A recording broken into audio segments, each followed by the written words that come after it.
পিরোজপুর সদরে বিএনপির দুই নেতার উপর সশস্ত্র হামলার ঘটনা ঘটেছে। রোববার রাত 11টার দিকে সদর উপজেলার পাড়েরহাট বাস স্ট্যান্ড সংলগ্ন এলাকায় এ হামলা হয়।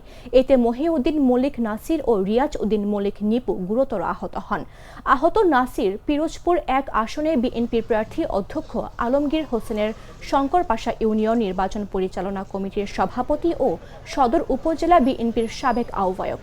নিপু শঙ্করপাশা ইউনিয়ন বিএনপির সাধারণ সম্পাদক। আহতদের ভাষ্য, রাত 11টার দিকে 8 থেকে 10টি মোটরসাইকেলে করে আসা একদল দুর্বৃত্ত ধারালো অস্ত্র নিয়ে অতর্কিত হামলা চালায়। এতে তাদের শরীরে বিভিন্ন স্থানে গভীর জখম হয়। স্থানীয়রা উদ্ধার করে প্রথমে জেলা হাসপাতালে নেন, পরে উন্নত চিকিৎসার জন্য খুলনা মেডিকেল কলেজ হাসপাতালে পাঠানো হয়।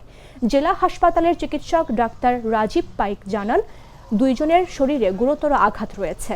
পিরোজপুর সদর থানার ওসি মাহমুদ হাসান বলেন, লিখিত অভিযোগ পেলে আইনগত ব্যবস্থা নেওয়া হবে। ঘটনায় এলাকায় উত্তেজনা বিরাজ করছে। আমরা কিছুক্ষণ আগে দুইজন পেশেন্ট পাই, নাম হচ্ছে নাসির মল্লিক আর নিপু মল্লিক।